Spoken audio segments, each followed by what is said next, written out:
sa kut kal turin Indian alam kan pana anung ayan in mithar kan neya Mizoram ahan zai thiam an share chu Thartea kai share a video phai ka play to kha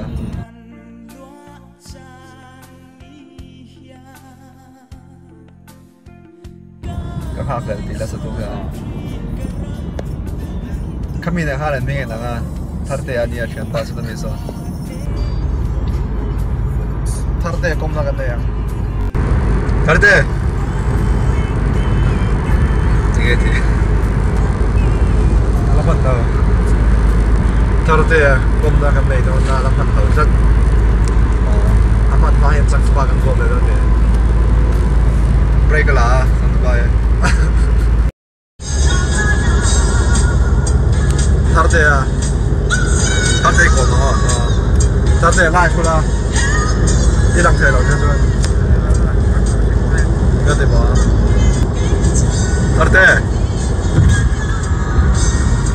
Thartea lại ai rồi là anh ít tiền mà làm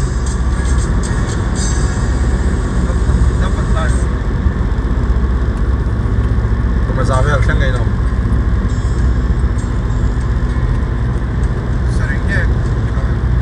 cũng sari mấy mà anh về à ai rồi anh về à